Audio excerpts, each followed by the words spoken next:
Welcome to your awakening journey.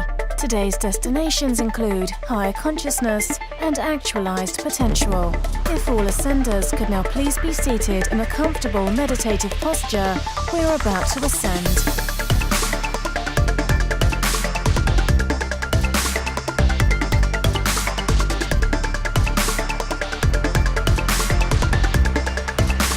You are now arriving at your host, Bryan Henry. What is up, Ascenders? You are now listening to the Awaken podcast, brought to you by togetherweascend.com, and I'm your host, Bryan Henry. And this is episode number 15. And this is a very special episode, actually, because this was the very first time that Awaken was broadcasted live. That's right. We went live on Facebook just yesterday. Now I'm recording today. So that was November 14th, first time that we've ever recorded Awaken live on Facebook. And it was a great time. I'm super excited to be going into this with you guys because this is something that I've been wanting to do for a little while now, and to finally bring the show to a live platform so that you guys can be there when the interview's happening and be involved with the conversation. That's really exciting for me. So I am glad to be doing this, and I'm super excited for where this is going to go, because I do intend on broadcasting the episodes live. Of course, it's going to still be available on all the different platforms that it is, iTunes, Google Play, Spotify, and all the different podcast streams. So you are always going to be able to catch the replay, but the show and the interview will be being broadcasted live moving forward. So that's gonna be super fun. And what better way to kickstart this new chapter than to have on a gentleman who is killing it in his own Facebook Live show. This is Kevin from the Mystic Misfit. He is a Evolutionary Coach, and he has a show called the Re-Evolution Podcast.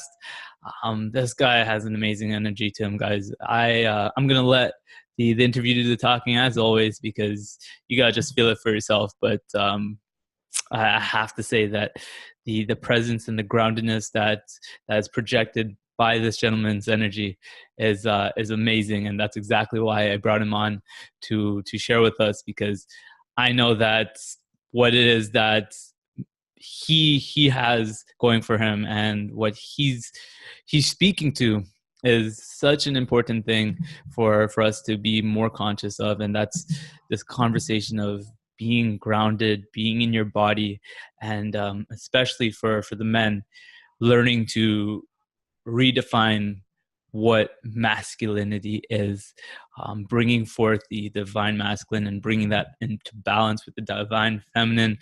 These are all things that we get into in this conversation. So what do you say we jump into the interview?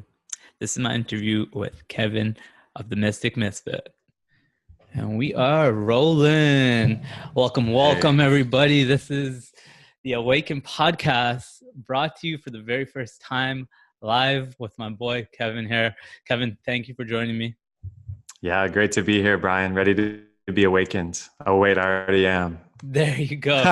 Well, we can always move deeper into this journey, don't you think? Totally. Yeah. So yeah, once again, I want to thank you for being here, but I also want you to thank you for kind of being the reason why this is happening live for the very first time. After checking out your show, which you do live, I kind of started to feel a little bit inspired to bring my show live as well. So you had a part to play in that. So down the road, when you see the show broadcasting live over and over again, know that you were the first one to ever be on it. Dude, it's an honor, man. It's an honor. So appreciate that. Awesome. Okay, cool. So actually there's something I want to kickstart with here, and it's your ritual. Before each one of your interviews and your podcast episodes, you go through a little bit of a ritual, and I absolutely love it. Would you do us the honor of carrying us through exactly what it is that you do when you do your show? I thought you'd never ask. Thanks. Yeah.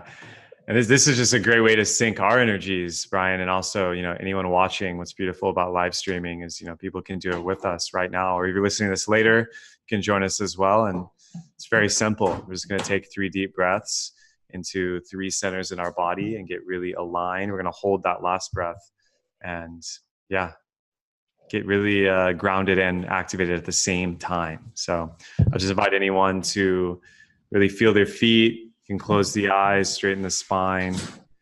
And we're going to take that first big inhale that comes in. Breathing all the way down to the feet, breathing all the way out.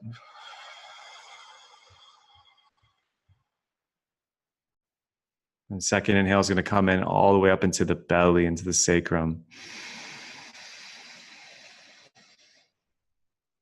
Exhale that out. Hold that breath out for us just a sec. Then we're going to breathe up into the heart space. Biggest breath we've taken today. Holding this one at the top. Feeling grateful, feeling gratitude coming inside every cell, every tissue, and letting that go. Let me just kind of move the body, feel the body coming online. I love it, man. I absolutely love it. Tell me, how does that make you feel? Man, I feel so grateful for my health and my surroundings, my environment. I'm just blessed to be, here in nature, in San Diego, close to the ocean. And that's how it made me feel. Super, super thankful. Amazing, man.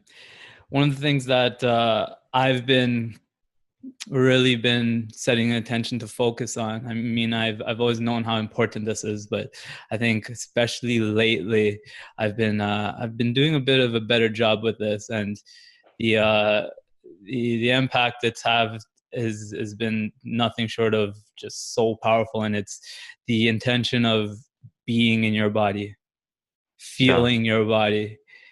So I know when I first heard that for the first time, it could not have made as much sense as it does to me now. So I want to hear from you. What does that mean to you, being in your body? Yeah, this is so funny and so synchronistic, because I literally made a stream today about this, about how in the past I was very disembodied. Actually, I lived either in my head, or a lot of the times what I've started to understand is I wasn't even in my physical body. I was in the ethers, in my thoughts, in this energy, very disembodied, very kind of passive with reality. And so for me now, if I'm in my body fully, if I slow down, if I even just close my eyes or take a breath, that's why I love breath work, I can feel my heart pumping. I can feel my skin. I can feel the air around my skin. But more importantly, I can feel the space inside my body. And so I feel grounded. And grounded gets thrown around a lot, but to be actually grounded is like my consciousness, or the mind, however you want to think about it, is inhabiting my body. It's not somewhere off in the future, and it's not somewhere in the past. It's not, diffused. It's all here. It's all here right now. And I think that movement and breath are the 2 keys. So those are 2 things I have every day. Is I have to move my body some way, whether that's a workout, whether that's yoga, stretch, some bioenergetics, and I have to breathe. I have to do conscious breathing of some kind. That seems to be the key to me to staying embodied. Mm-hmm. So movement and breath, that brings you into your body. Now, what comes from that? What is it that we get from this practice of becoming conscious of our body, feeling it? What's the benefit of that? I mean, there's a lot of benefits. I'd say the first one that comes up for me is how I move in the world. Not just physically move. I mean, like when I have a conversation, when I'm doing my work, when I'm creating, I'm moving from a different place. And it's not a place of like anxiety or stress, or even like I have to get somewhere or do something different. It's literally like, I know where I am and who I am. If that makes sense. It's like, there's not a rush. Like I can feel kind of a relaxed sense of myself. You feel more like yourself. Yeah. Yeah. And I get a lot of joy watching animals. Like if you watch the natural world, they have this grace and it's just like ease in their movement and their eyes and their breath. And it's because they're fully embodied. They don't even have, the human type of mind that can get lost. If you look at someone, I can tell instantly, intuitively, instinctually, whether they're in their body or not. There's a presence to it. Oh yeah. It's how they speak. It's how they use their eyes. It's how their posture is. So if their posture is kind of, and they're like, oh yeah, that'd be a good idea. Or like, yeah, I think that's really cool. Like they're speaking and they're still like, moving their body, but they're not in their body. They're somewhere else. And it's so easy to come back, but it's just like more of a remembering, come back. And the benefits, are just all over the place. Productivity, focus, anti-stress. It improves your mood, improves your libido. It's just, everything just feels better when you're keeping your energy contained within your physical body. That, I think you just nailed it right there. It feels better, man. It just feels good to feel. And again, that's kind of what I've been noticing more and more. And I think where it's really taken off for me is coming into the knowing that there doesn't have to be a limit to how good you can feel.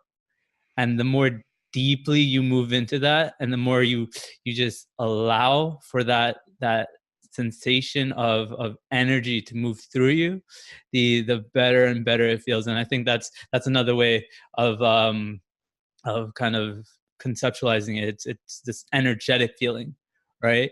Now, one of the other things that I feel like I can do a better job at is finding that middle ground between where energy and excitement meets groundedness, because I feel like they can kind of pull on each other in a way. Sure. Now, of course, being excited, being energized is a good thing, but I think you can be pulled into this direction of being excited to the point where you're losing that sense of groundedness, right? So I gotta say, you got this amazing presence to you. When you spoke about this, the way that you can tell if someone's grounded just by looking at them, and I could do the same. I definitely can see that in someone. And when I look at you and I hear you speak, there's this deep, grounded presence to you. How do we cultivate that? Because not many people have that sort of energy to them. And I think we both can agree many can benefit from it. How do we cultivate that sort of energy? Yeah, I mean, I can speak to my direct experience and, the work I do with events, workshops, retreats, and, coaching. The number one thing across the board, and I think all traditions point towards this, whether it's yoga or MMA or, dieting, it really is with everything. And it's all about ritual. It's about routine and ritual, and a way to access the subconscious mind and gain unconscious competence or subconscious competence. And so for me personally, I know if I don't go into nature every day, if I don't go into, for me, it's the ocean. And if I don't breathe and move and kind of like when you see an animal get scared or get into a stress response, it shakes. They literally, and they do this stretch. And that's where for me, Qigong and yoga were my pathway into that. I know now if I don't do that, I risk getting into my head. And when I say getting into my head, you nailed it. There's two ways. There's mania and depression are the clinical terms. But if I'm mega excited and heady and I have all these ideas, I can generate a lot of energy and it feels good for a little while, but then you kind of go off the hinges and you start to realize it's actually draining you because you're just pouring energy out. And then the other way is if you're feeling really sluggish, you're feeling a little off, your mood's not that great, and you just go about your day, you're not going to be effective at anything. You're actually going to have this this heavy kind of energy. So no matter which way you lean towards, everybody leans towards one. Some people have too little energy naturally. Some people have too much naturally. It's all about, like balance isn't possible. I actually believe balance gets tossed around a lot because balance means you're like in the middle. It's more about symbiosis within yourself, or another way to think about it is homeostasis. Mm-hmm.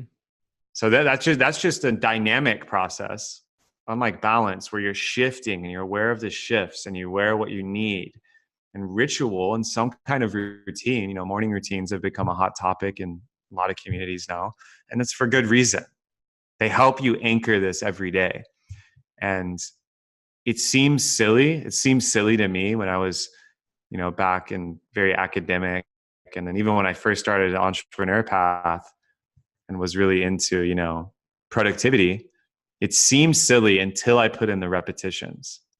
Till I put in the reps, then it becomes very apparent how important this is.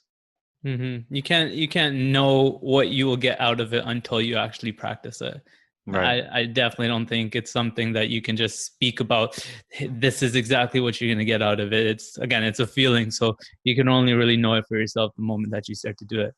And Right. you made a great point there that I've definitely experienced for myself too. Is there's that when that excitement, that rise in energy comes in the absence of being grounded, it can be draining. It can feel good for that short temporary burst, but if it's funny because actually I think I put it exactly like this with some of the ascenders in a stream just 2 days ago, and I said that if you're not grounded, that energy gets expelled, it gets put out there, but when you're grounded, it keeps flowing through you and it continues to feel good.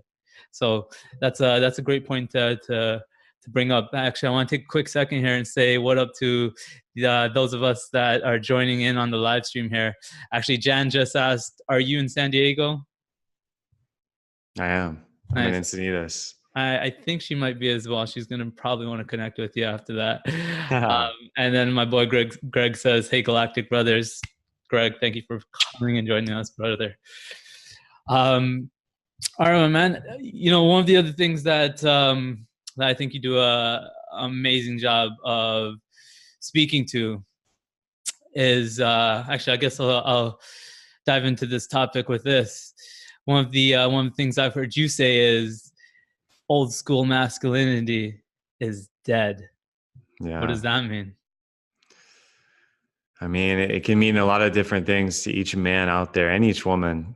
But to me, it means the type of, and I'm just going to speak liberally here, the uninitiated, emotionally unavailable, overly aggressive or dominance oriented type of masculinity that we see a lot of still in the mainstream. It's dead in the sense that it will no longer serve life. And I'm not convinced it ever served life. I think it's been amazing in the past for building up infrastructure, for building up technology, for building much of the Western world that we see today, and this goes way back to ancient times. It's called the patriarchy, but really it's men and women. It's just male dominance, male lines of succession, lineage. My son will inherit this. My son, this is the old model, and it worked until it didn't. And I think it's pretty clear with those with eyes to see and ears to hear.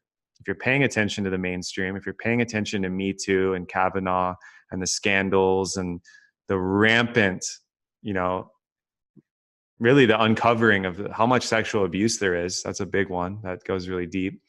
And on other levels, how much, more than half of marriages end in divorce, infidelity is rampant. There's never been higher rates of suicide, depression in the military and in men in general, and addiction. These are all markers of a time where, not that men need to become feminine. It's where a lot of people get, I have a lot of trolls on the internet because of that. They're not quite tuned in. And then there's also let's switch to women rule, matriarchy. No, neither of these are actually solutions. That's more violence, more damage to civilization. It's integration. It's honoring both sides. It's coming into harmony, and that homeostasis with the emotional world and the mental world, with men and with women, with yang energy, excitement, pushing, planning, action, and yin energy, which is feeling, receptivity, creativity, softness. And so that's what was behind that video, and behind a lot of my work most of this year, and some of the men's work I do, is how can we as men in 2018, where it's very uncertain what it looks like, right? Real masculinity, not machismo, not posturing, not bypassing, but real grounded kings. What does that look like? I think it's a big conversation, and it's something we all get to partake in to the degree we're able. Mm-hmm. So what does that look like? That I know you're also a fan of the book King, Warrior, Magician, Lover. Actually, another guy I know you look up to is Elliot Hulse. I think that's one of the other things that we share in common. He's one of the peoples that kind of catalyzed a lot of what kind of set me forth on this path. And I love that that conversation of, you know, what it takes to be a king, right? And I think what you're doing such a great job of is helping us redefine what that looks like, because as you've mentioned, it's been distorted, right? What we have come to think of and look to as a man, right, is it's a paradigm that's no longer serving us. And it, like you said, it may have in some ways in the past, but I think we can both agree that a lot of the suffering experienced in our world in these days is a result of some of the ways that that men are bringing themselves into the world. So what needs to change, man? Like, what's the next step for us to create more kings? Yeah, it's a huge topic. First thing that comes up that I'm very interested in myself, selfishly for myself, to understand my own manhood, but also I see this out there in the world, and there's not a lot of offerings for it in modern society, and that's the rite of passage. That's initiation. Facing the shadow, facing the darkness, which is just the parts of yourself as a man that you're not aware of or you don't want to touch because they are scary. There's a lot there. It's unknown, right? And I think a lot of men in our world represent uninitiated men. So we have men walking around Wall Street and walking around football fields and walking around in families as fathers, husbands, you know, leaders of all kinds. And they're actually an 8-year-old boy in men's clothing, because without a really strong rite of passage or initiation, which, by the way, all ancient cultures understood, especially indigenous cultures, they still have these. And to be fair, our society provides some form. I don't find them to be highly satisfactory, or they didn't serve me, certainly. Binge drinking, promiscuity, fraternity culture, sports culture, military culture, at least the form it's in now, is a sort of pseudo rite of passage. Whereas basically, and this is a lot of this I get from Joseph Campbell, who's one of my dear mentors. He's this total sage. He wrote Hero with a Thousand Faces and The Masks of God. He's all about the hero's journey and the archetypal quest we all go on. And especially men in culture, right? So if you're a boy in a tribal society, pre-social media and all this stuff, although it still applies now, and you're maturing. Your testosterone starting to come online, your libido and sex drives coming online, the violent tendency. So men just have an inherent tendency that we want to compete and exert ourselves and hunt. And like, this is healthy. This is very good. However, it has to be harnessed and channeled into service for everyone in the community. And so ancient societies realized this, that when a boy became too much for his mother and too much for the women, and he started to get stronger and a little more aggressive and started to really ask, who am I as a man? What's my position in the tribe? This is when the rite of passage or the initiation would come in. And I should mention, this is true for women as well. It just takes a different form. Mm-hmm. Men have to be invited into a container of an ordeal or some kind of confrontation with these violent parts of themselves, which aren't necessarily violent in the, like, we don't want them to become predatory. And I think that's why there's a lot of predation and violence and men harming men, women, and children, because they haven't had it put into service for the tribe. They haven't been initiated into guardianship. Mm-hmm. This is a way to think about the masculine, is the masculine are the guardians. So that's why they were the warriors, the hunters, the magicians, the shamans, the force that could contain and direct knowledge, tools, technology, information. It's very powerful. But there has to be a container for this, and there has to be a form or a ritual for the man to understand how to use that energy and apply it in a healthy way for his society and for his family and for his relationship. Mm-hmm. So it's about, I think, when those, instincts and tendencies start to come to the surface, I think what those rites of passages were doing was bringing awareness to it, so that that boy can come into awareness of, this is what it's going to feel like. But then what was happening in those situations and those rites of passages were, they were being taught how to channel that, how to understand that energy, and how to channel that energy for the better of the community, right? Yeah. And it's crazy to think, because you're so right. If you look back to history, this was seen in so many of the cultures and tribes. And when you look towards what we're doing these days, like, what do we really have to transition a boy into a man? What do we really have to teach that boy how to use this aggressive energy, right? This dominant energy, but channel it in a way that is going to be, of service. So I guess that's one of the and this directly ties into this this common void that I think many are experiencing, where they don't know what their purpose is, right? So many people are lost with just answering that. What do I want for me? How could we even possibly imagine being ready or being in a place where we can answer the question, who am I going to be in this world, if we don't understand what we want to experience for ourselves, right? I think most people have to learn to come to love and choose themselves before they can take that next step to be a king.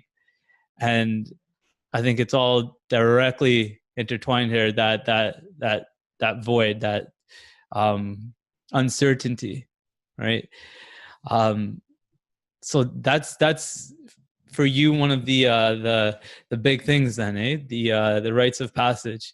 What about the men, the 30-year-old, the 25-year-old, the 45-year-old men that are long past being in a place where they have someone to guide them and they have to figure it out on their own? What do you have for them? I mean, the good news is there's a way in which it's never too late. I mean, you can have multiple iterations of this throughout life. There's different types, right? Young men, teenagers need one type. Men in their 20s need another type. Men in their 30s, 40s, the midlife crisis, and now the quarter life crisis represent this ordeal coming to you. Like, you can't avoid it. And it has to do physiologically with hormonal changes and biological changes that are very real. It also has to do with the life phase or process. And, this is some pretty profound knowledge I'll drop. One is a quote from, I believe, ancient Athens. And it's like, true wise men will plant trees, the shade from which they will never enjoy, because they have the future generation, specifically of men, in mind.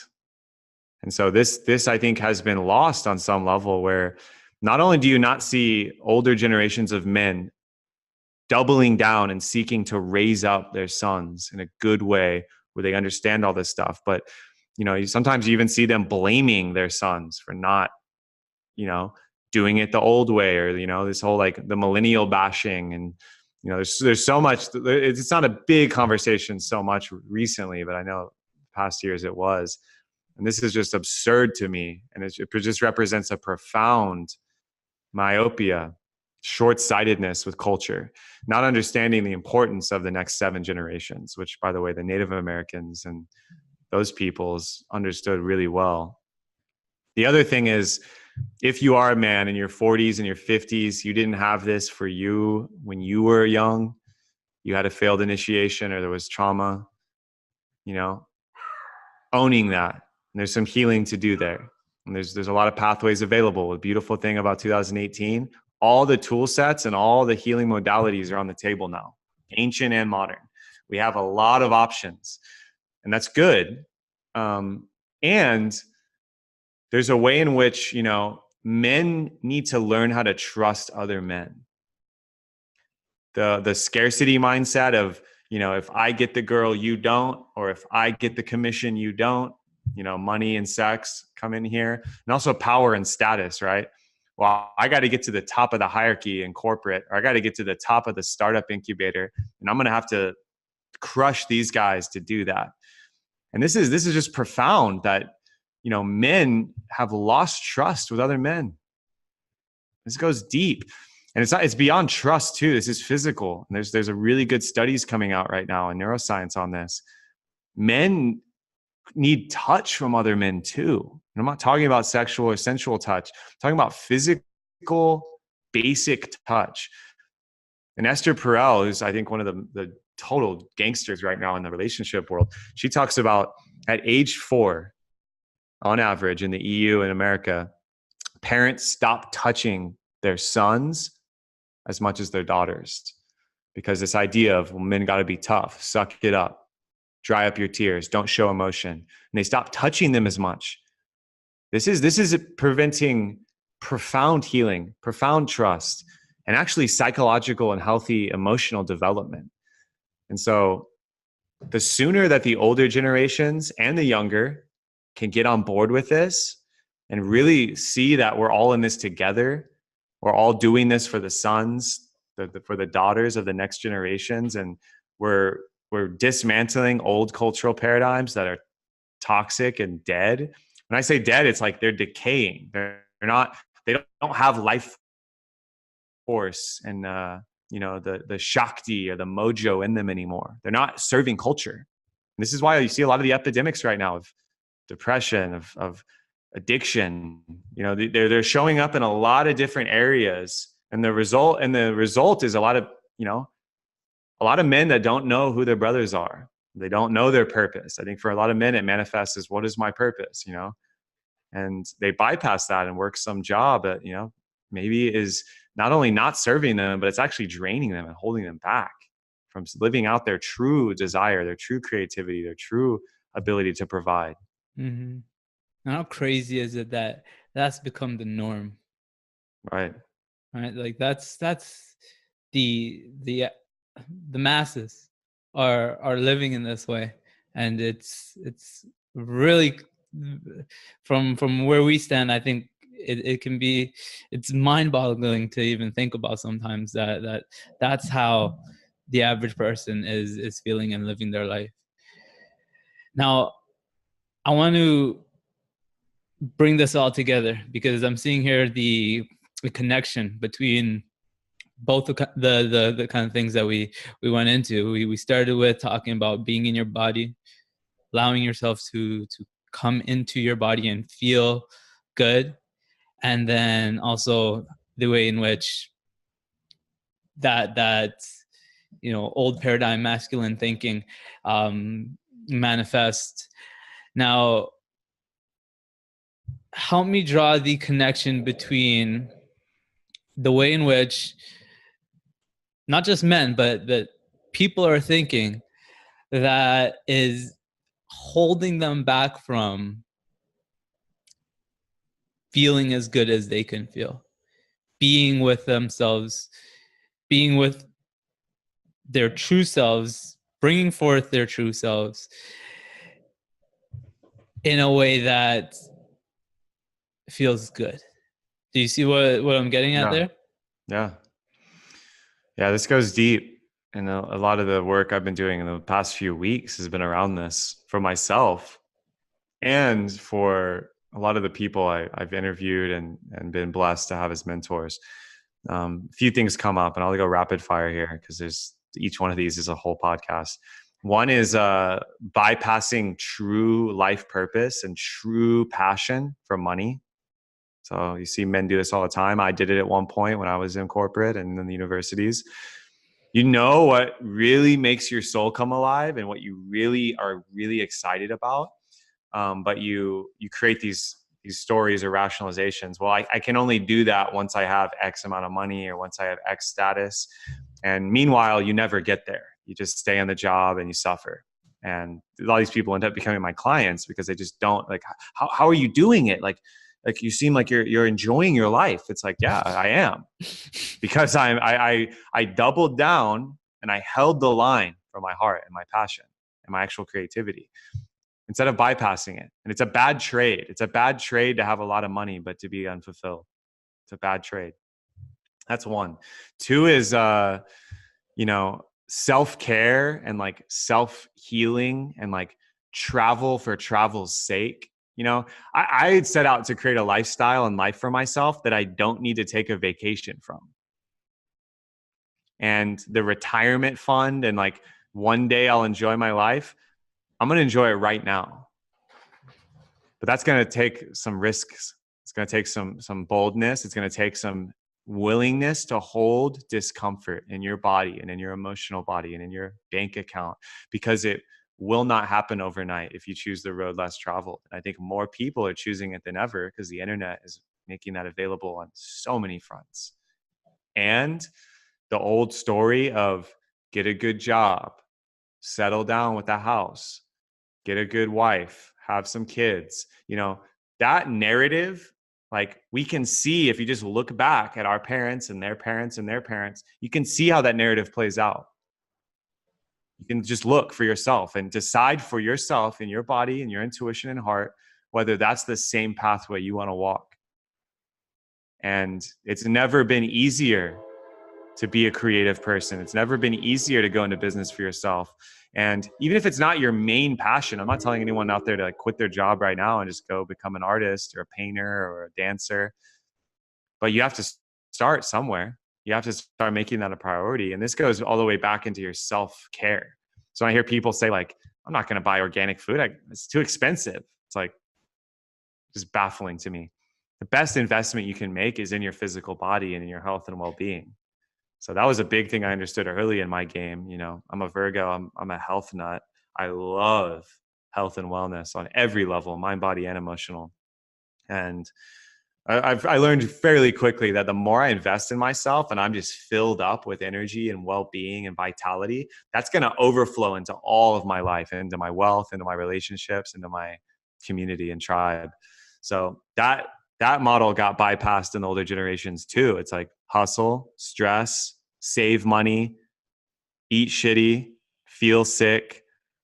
Well, we got a good healthcare plan for you. It's like, this is a myth. It's But that delayed kind of gratification, myth. right? It's the decision that, you know, I'll suck it up now. I'll deal with this now for what comes next. But they get to that point and they realize that there's still something missing because they missed the point all along, which is, if you're not living to feel good in this moment, what the hell are you really living for? Right? Exactly. And I think it ends up being this like very vicious loop where they check out, right? They come out the body, they live this sort of lifestyle, this unfulfilling lifestyle, and then they lack the energy to really get that thing going, right? When they look towards moving into something that will bring them greater excitement to their life, they don't have the energy for it. So that never happens, right? So Right. it has to reach a point where you make that decision to choose yourself and to choose to feel good. And again, I think it really comes down, and this is, I'll say it again, like where my mind's really been at, it's just feeling good, and in all regards, what in all the ways that you can. And when you make that the priority, that's when it just, that's where the magic happens, right? That's when things really start to take off, when you decide that I'm going to prioritize feeling good, feeling energized, feeling excited. Right. It's so simple. A child could do it, and They children do. do. They They do. do. Yeah.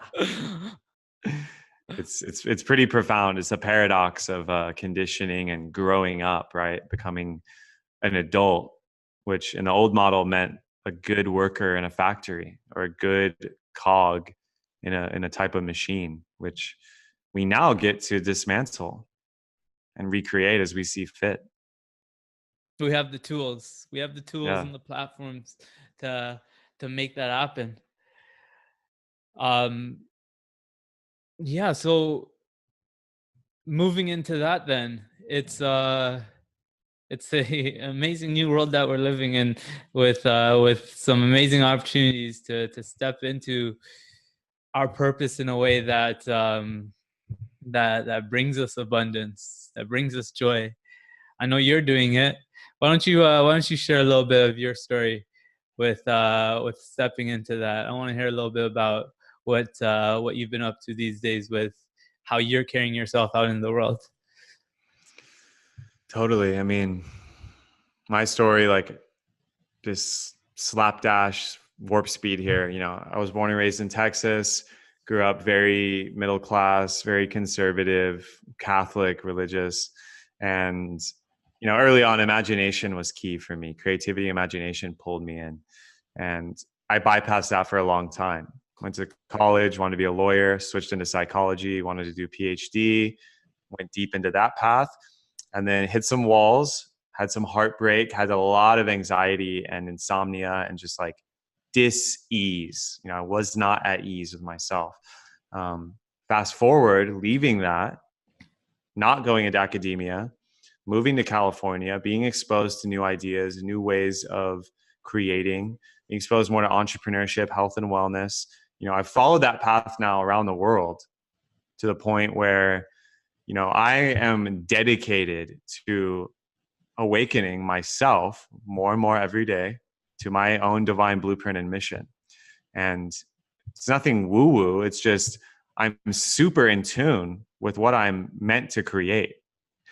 And that isn't coming from an idea or a logic where I'm like, A plus B equals C. Yeah, this is what I'll do because mom told me, or because the government told me, or because society told me, or even because my lover or my best friend told me. It's going all in on what I want to create. And for me, that's looked like, you know, leading transformational retreats and workshops is where I really got started. And then In the background, which is now built up a lot, is my personal coaching practice of one-on-one coaching, group coaching, doing programs, unlocking people through many modalities. I'll just go through some of my favorite, breath work, pranayama. I studied yoga in India, and the yogic path has served me so well. And then through the meditation and the movement aspects, I got into bioenergetics and the work of Wilhelm Reich, and also Osho meditations, which are like more active, very cathartic, primal Feels meditations. so good, brother. That's Yeah. you come So out it's feeling potent stuff. euphoric. Oh yeah. Yeah. Continue.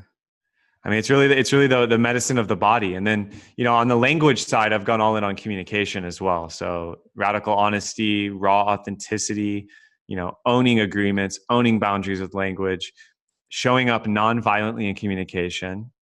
And this is where my work comes in with, couples, relationships, and businesses is like helping people understand their words are spells. They're creating their reality every moment by what they tell themselves. The person you're going to talk to the most in your life is yourself. There's a voice in your head that most people may or may not be aware of what it's telling them. And then how you speak out into the world is not only feedbacking into yourself, but it's feedbacking into your tribe and in your relationships, which the greatest wealth in life and the greatest node of connectivity on the planet, I believe, is relationships. Everything else, money, houses, cars, technology, status, it can all be stripped away, and the relationships would still be the thing that remained, because we are a social animal, a social being, a divine being at the same time. So all of that's combined now to where, I'm launching my podcast later this month, my official podcast. I've been doing a Facebook Live show I call Re-Evolution, a Revolution.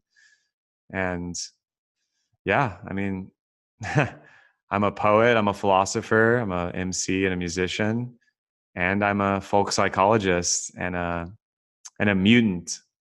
I'm here to mutate culture, and I do that with my voice, and I do that with my body, and I do that with music as well. I'm also a low-key DJ. It's something I don't talk about a lot, but I love music, and it's one of my favorite forms of medicine. Well, after all that, the question that comes to my mind has to be, what kind of music do you spin? I mean, I'm really into like deep tribal house. I'm into like Turkish and like Indian trap right now. I love old school hip hop. I love lo-fi hip hop, which is like really blowing up. Like, yeah, I'm pretty eclectic. I listen to a lot of stuff, but I say the biggest things right now are like tribal bass, dubstep, and house, and then Everything, lots and lots of hip hop. You're all over the place. Oh yeah. That's crazy. And I'm not surprised with the kind of character you are. I'm definitely not surprised. Well, my man, I know you you had a cutoff here. I was debating not bringing your attention to it to see how long I could stretch you, but I appreciate it. Yeah, I'm gonna leave you to it. But I did definitely have a pleasure having you on here, Kevin. Being that we only got about 45 minutes to chat here, what do you say you show back up on the podcast sometime? Yeah, I'd love to. Next time we can be set up, ready to stream. It's an honor to be here, Bryan. Anyone in this community, so happy to have your ear, have your eye for a moment. This is beautiful work. This is the most potent time ever to be awake and aware and the creator of your reality. So I hope at least one person, this broadcast is a success if even one person makes one conscious action with intention to do that. I have full faith that that's going to happen, because we're streaming right now in the Ascenders Facebook group, and quite a few of them showed up. I don't know if you were keeping an eye on the comments there. I was reading the comments while having the conversation. That's kind of new to me. I've never done that before because I'm usually just recording it. It's a trip. Yeah, I was trying to do it at first because I wanted to get these guys involved, but I felt like it was distracting me from what you had to say. So I decided to leave the comments alone, but I do want to give a shout out to all of the Ascenders that showed up with us. There's quite a bit of comments there for me to go back and read. Sean, Sydney showed up, Dustin, Jan, Gregory, all of you guys. Much love to all of you that came in here and shared what you had to share. Again, I will be sure to check out the comments after.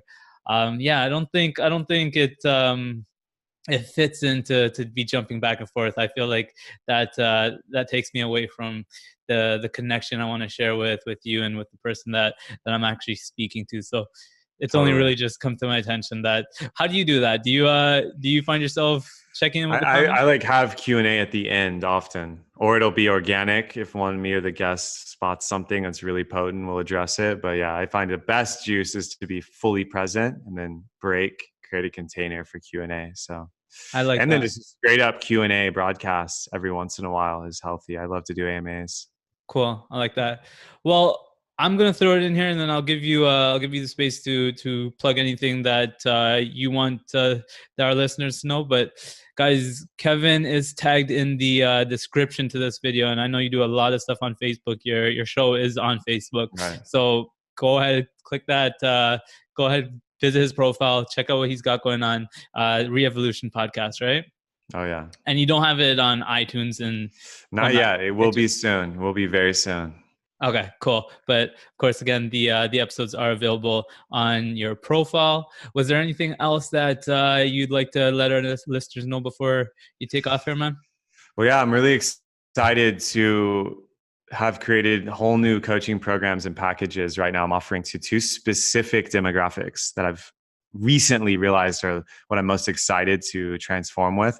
One is brothers, men in tech, in a job, in a lifestyle it's not serving, mentally blocked, disembodied, and seeking that deep, sensual, primal, sexual presence in relationship, and also that creative, fiery passion in tribe and creativity. So that's a big demographic. The other one is women looking for something similar, but on the other kick, women who have a lot of spiritual knowledge, maybe business acumen, especially female entrepreneurs who are ready to call in their king and ready to actually embody the divine masculine inside themselves so then they can create it on the outside as well.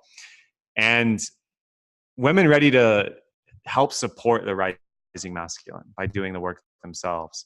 And so that's all I'll plug here is that if you feel called, if you're touched by something, reach out to me, send me a message on Facebook. I'll be happy to chat with you. I'll be happy to offer my medicine and invite you into a space of radical re-evolution.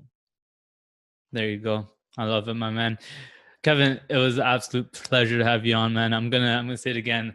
Your presence, your energy is incredible. I think a lot of people are going to be able to take something from just witnessing how you carry about yourself, and I think it speaks volumes just seeing how you present yourself. And there's not much more that I can say than I can feel it even beyond just the words you have to share. So that was one of the things that definitely stuck out to me when I came across you and your content, and that's the very reason why I invited you on.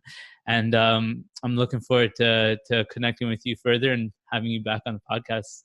Yeah, I'll return the favor. I'd love to have you on on my show as well, and it's an honor, Bryan. All the ascenders in your tribe, all of your wisdom you're sharing out in the world. Keep doing it. So glad to be here with you.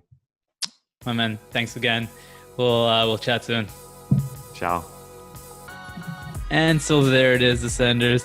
That's the interview I did with Kevin. It was a fun conversation. We were a little bit short on time, so I didn't get the chance to spend with him the amount of time that I would like to, but that just gives us more reason to get him back on the show in the future. So I'm definitely looking forward to continuing to connect with this man, because as I'm sure you guys could have felt and heard for yourself, he has a great energy to him, and he has a great message and great insight and wisdom to share with us. So yeah, I'm glad that we did this, and again, I'm glad that I did it live. It was absolutely fun having those of you that joined us. I want to give a quick shout out to the Ascenders that did come in to the live stream, even though it was short notice. Just before going on live, I was sharing out the word that we'll be doing it. But yeah, I want to give a shout out to the Ascenders that jumped in during the live stream and engaged with us in the conversation with the comments. And yeah, I'm super grateful for those of you that came in and joined us. It's definitely something that I enjoy doing. having an audience there live, listening, being involved with what's going on. I have a great time doing live streams. So to be bringing the podcast to this platform is going to be really exciting for me. It already is. So if you do want to catch the live streaming, you can find it at the Ascenders Facebook group. It'll always be shared there. And if you're not yet a member, why aren't you? Go become a member if you haven't joined already. It's the URL to find us there is togetherweascend.com/community. Again, the live streaming will always be found there. And then of course, all the platforms that we're already on will continue to be on. So I think that's going to be it for this episode, guys. I will say that I'm going to be bringing a lot more content through Awaken moving forward now with these changes. This isn't finalized just yet, but one of the things I'm kind of thinking is, why not make a scheduled time for the live stream each and every week? So again, that's not completely confirmed, but I am going to see how that feels. If it feels in the flow, I'm going to definitely be trying to commit to a consistent schedule if it feels right. So keep an eye out for that. Again, check us out on Facebook to stay up to date with the live streaming.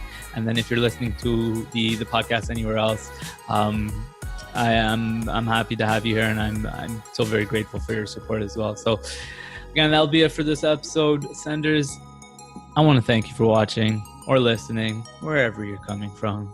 And until next time, keep ascending.